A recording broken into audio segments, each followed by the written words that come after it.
నిన్ను ఎరిగే పరమాత్మ ఇంకొకటి లేదు. నువ్వే అన్నిటినీ ఎరిగే స్థానంలో ఉన్నావు. ఇట్లా జన్మకు రావడమే మహాభాగ్యం. మనం ఈ జన్మకు రావడమే భాగ్యములు లేకల్లా గొప్ప భాగ్యం. ఇంత గొప్ప భాగ్య జన్మకు వచ్చి దుర్మార్గులుగా, దుష్టులుగా, రాక్షస గుణాలతో, జంతువుల గుణాలతో జీవించకూడదు. మన పరమానంద భరితమైన పరమాత్మ గుణాలతో నిర్మలంగా, ఆహ్లాదంగా, ఆమోదంగా, ప్రహ్లాదంగా జీవించాలి. చేసే జీవితం ఒక సెకండ్ కూడా దుఃఖపడకూడదు, బాధపడకూడదు. ఆ రాణి చెప్పింది, అచలామాత చిన్న వయసు రాదు. ఎవరికి? సదానందునికి. బాధపడకూడదు. రుణానుబంధ రూపేణ పశు పత్ని సుతాలయ రుణక్షయం క్షయాయాంతి కాతత్వ పరివేదన. రుణమున్నన్నాళ్ళే ఉంటారు. ఎవరైనా రుణము తీరిందనుకో మళ్ళీ ఉండరు. నా భర్తకు నాకు నిన్నటి వరకు రుణం ఉండింది, రుణము తీరిపోయింది. రుణము తీరితే మళ్ళీ కోట్లు ఇచ్చినా మనం ఉండదు. అది కాక ఈ దేహానికి ఎవరైనా గ్యారెంటీ ఇస్తారా? చెల్లుబోని గ్యారెంటీ ఇస్తారు, ఫ్యాన్ గ్యారెంటీ ఇస్తారు, అన్నిటికీ ఇస్తారు. దేహానికి ఎవరు ఇవ్వలేరు. ఎండ మామూలు ఒట్టి బొమ్మ, నిండు జలదిలో బుగ్గరా, ఉండ దెప్పటికైన దేహము కొత్త స్వప్నము రాత్రిరా, కంటలెముకలు కీళ్లు కలిగిన కల్ప సమ్మిది ఉండరా, దండి కసులు పొట్ట నిండా గుండె జలమున ఉందిరా, కళ్ళ మధ్య నాడి గుండ ఆడుచున్నది గాలిరా. గాలి ఆడేది అడిగితే ఈ తత్వమే, ఈ శరీరమే అణిగిపోతుంది. సదానంద ఎందుకు దుఃఖపడతావైనా? దుఃఖపడకూడదు. నా గురువు మేలు చేశాడు. బంధాన్ని కూడా తెంచి ఎప్పుడు గురుమంత్రములు ఉండవని గురువు ఈ బంధాన్ని కూడా తొలగించాడు అంటావు. అంటే ఎవరు? ఏమన్నా బుక్కులు చదువుకునిందా? ఎక్కడైనా సాధనలు చేసిందా? తపస్సులు చేసిందా? యజ్ఞాగాది క్రతువులు చేసిందా? ఈ స్థితి కోసం గురు వాక్యం విని నమ్ముకొని ఉందా? చూడు ఎంత గొప్ప గురువాక్యం పని చేస్తారు. గద్దాలు పెంచుకొని 70 ఏళ్ళు తపస్సు చేసిన వాళ్ళు కూడా వీళ్ళ ముందర పనికిరారు. ఎవరి ముందర? పరిపూర్ణ బోధ విచారణ చేసే గురువు దగ్గర, పరిపూర్ణ బోధ విన్న శిష్యుల దగ్గర, బయట 1,00,000 సంవత్సరాలు తపస్సు చేసిన, యజ్ఞయాగాది క్రతువులు చేసిన వీళ్ళ ముందర వాళ్ళు పనికిరారు.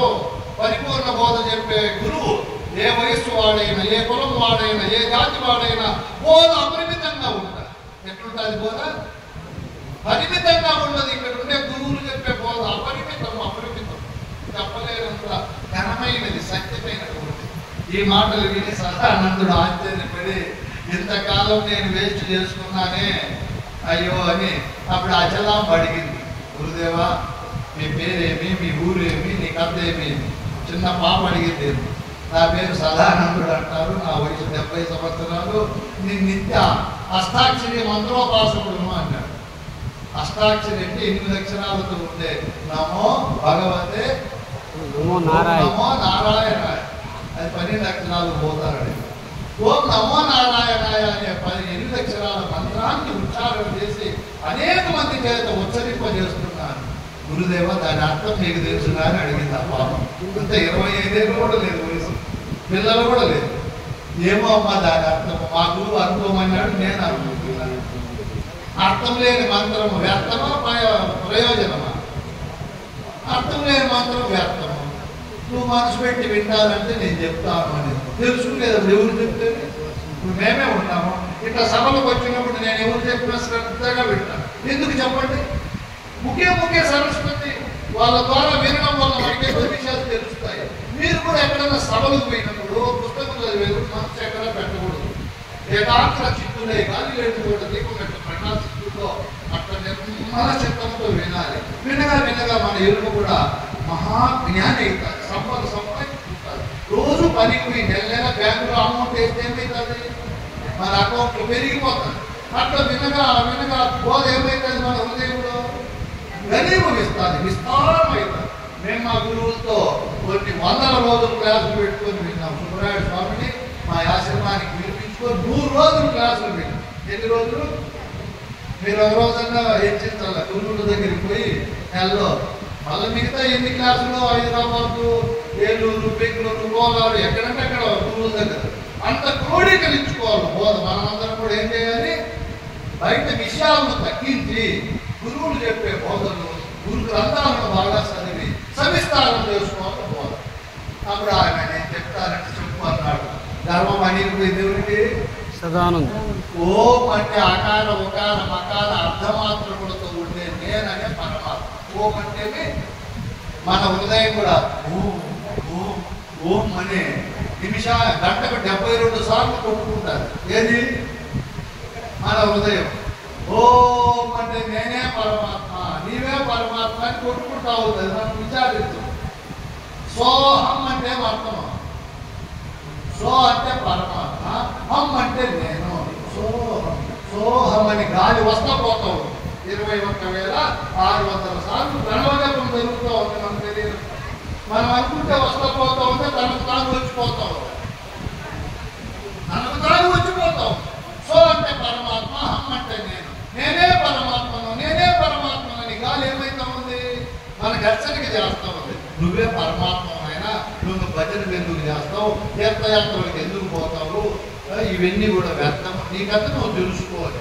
ఓం అంటే నేను, నమో అంటే నమస్కరించడము, నారాయణాయ నారములు అంటే తత్వం.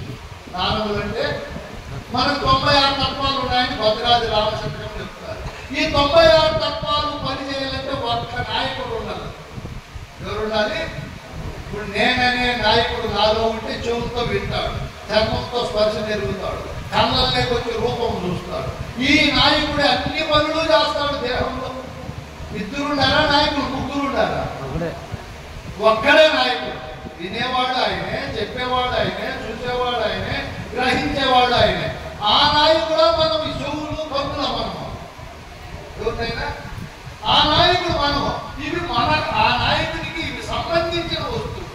ఇప్పుడు ఈ సెల్ ఫోన్ నాది. ఈ సెల్ ఫోన్ ఎవరిదంటే నాదంట. సెల్ ఫోన్ నేను సెల్ ఫోన్ కాదా?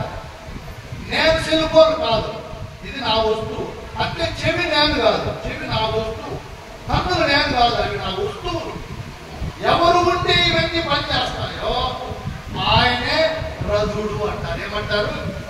రోజు ఈయన బలి తిరుగుతాడు, తిప్పలు పడతాడు. ఎవరు? ఈ నేననే రథుడు శరీరంలో బలి తిరుగుతాడు. చెవుల పైకి, చర్మం పైకి, కన్నుల పైకి, నాలుక, ముక్కు, చేతులు, నోరు, కాళ్ళు, గుదము, గుహ్యం ఇవన్నీ అయిపోతే మనసు పైకి పోతాడు, చిత్తం పైకి పోతాడు, బుద్ధి పైకి పోతాడు. ఎవరు? అహంకారం పైకి కూడా పోతాడు. ఈ నేను ఒక్కడు లేడానికి శరీరాన్ని ఏమంటారు?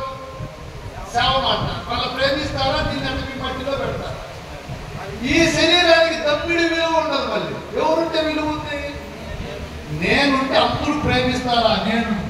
నేను లేదనుకో, యవ్వనంలో ఉండినా, మంచి రాజైనా, పట్టు పితాంబరాలు ధరించినా, 2-3 కేజీలు బంగారు పెట్టుకునే వాడిని ఇంట్లో పెట్టి ప్రేమిస్తారా? శ్మశానానికి తీసుకుపోతారా? శ్మశానానికి తీసుకొని పోతారు. ఎవరుంటే ప్రేమిస్తారు? నేను. ఆ నేనే మనందరి స్వరూపం. ఈ శరీరం కాదు మనం. ఆ నేనుంటే భార్య, పిల్లలు, తల్లి, తండ్రి అందరూ ప్రేమిస్తారు. ఆ నేను వెళ్ళిపోయిందని దీన్ని శవం అని పేరు పెడతారు. ఈ శవం కూడా వెంటనే 24 గంటలు ఉబ్బిపోతాడు. 72 గంటల్లో పగిలిపోతాది. ఏది? శరీరం. 11 రోజులు పురుగులు బట్టి సర్వము తినేసి ఎముకలుగా పెరుగుతుంది. చూడండి, కావాలంటే ప్రయోగం చేసి. ఇది పైసాకు పని కాదు. వాడుంటే పిల్లిపోదు, పగిలిపోదు, చెడిపోదు, బలి బాగుంటుంది. ఆ వాడే నేననేవాడు. వాడే నారాయణుడు. ఎవరు? అప్పుడు ఈ సదానందుడు ఆశ్చర్యపోయాడు. ఓం నమో నారాయణ అంటే ఎక్కడ వైకుంఠంలో ఉన్నాడు అనుకుంటే నారాయణుడు ఈడేనా నారప్ప అని అర్థమైంది. దేవుడికి ఎవరు నారప్ప? నేననేవాడే నారప్ప. దీనికి మించిన నారప్ప ఇంక పైన లోకంలో లేడు. అసలు విషయం తెలిసిపోయాడు. చిన్న పాప, 23-24 ఏళ్ళ వయసులో ఉండే పాప ఇప్పుడు ఉంటుంది. గురువారు తెలిసి యథార్థం ఎక్కుంటారు. నువ్వు దిగులు పడద్దు అన్నాడు. ఇట్లా దాని నుంచి పోతాంటే వాళ్ళ ఇంట్లో పనిచేసే పాప వచ్చింది. ఎవరు? పనిచేసే పాప. నీ పేరు ఏమంటే నా పేరు ఆమె చెప్పింది పూర్ణాంబ అని. ముఖం చూస్తే అట్టే ఉంటుంది. పని చేసే పాప పూర్ణంగా నిండు కలవతో, స్వామి మీ దేవుడు ఎందుకు వచ్చారు అని అడిగింది ఆయన.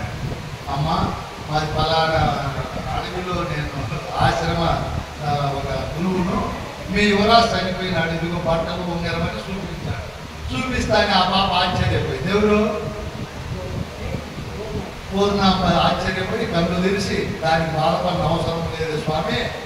ఏకవృక్ష సమారూఢ నానాజాతి విహంగమ ప్రభాతే విధి సోయాంతి కాతత్ర పరివేదన. ఓ సదానంద బాధపడద్దు. సాయంత్రం అయ్యాలకు పెద్ద పెద్ద వృక్షాలపై ఎన్నో పక్షులు వస్తాయి, రాత్రంతా ఉంటాయి, తెల్లవారు ఏమైపోతాయి, ఎక్కడివక్కడ ఎగిరిపోతాయి. ఇప్పుడు మన ఇళ్ళల్లో కూడా మన తాత ముత్తాతలు ఉన్నారా, ఎగిరిపోయినారా? ఎగిరిపోయినారు.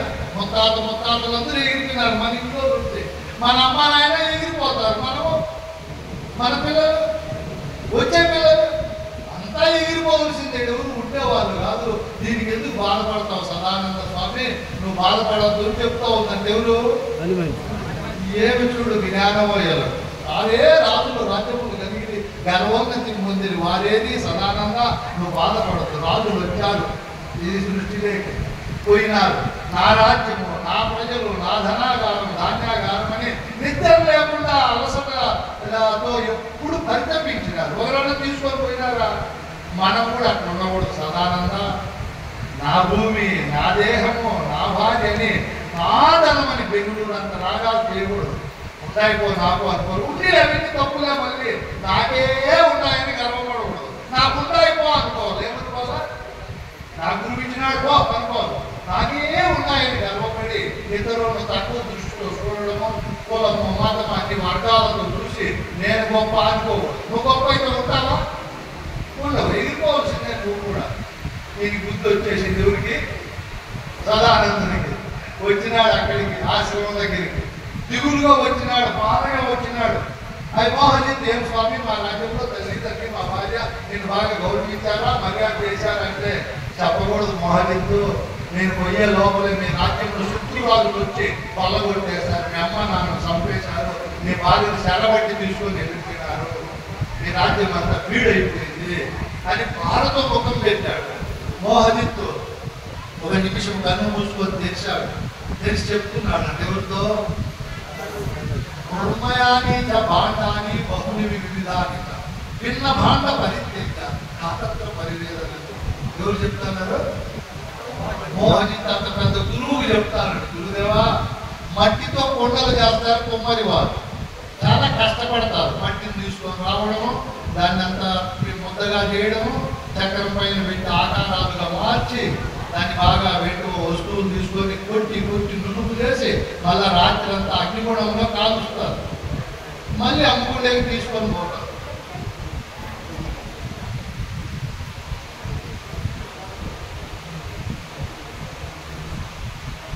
తీసుకొని పోయిన సమయాల్లో కొన్ని పగిలిపోతాయి.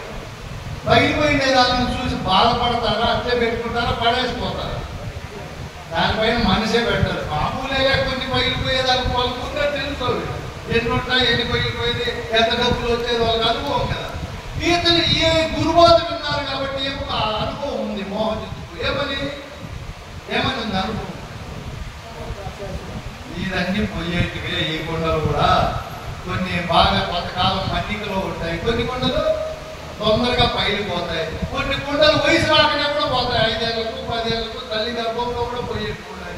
దానికి ఎందుకు దిగులు పడాలి? అట్లానే సదానందుడు ఆశ్చర్యపోయి మేము చేసుకోండే బోధ, మేము అనుకుంటాండే మంత్రాలు, మేము పారాయణం చేసే గ్రంథాలు ఊరికేనే నోటుతో కంఠస్థం చేసేటివే కానీ స్థితిని కలిగించేటివి కాదు. మీ గురువు ఎవరు అంటానే ఆ మోహజిత్తు పలానా చోట ఆశ్రయం కట్టుకొని ఉన్నాడు.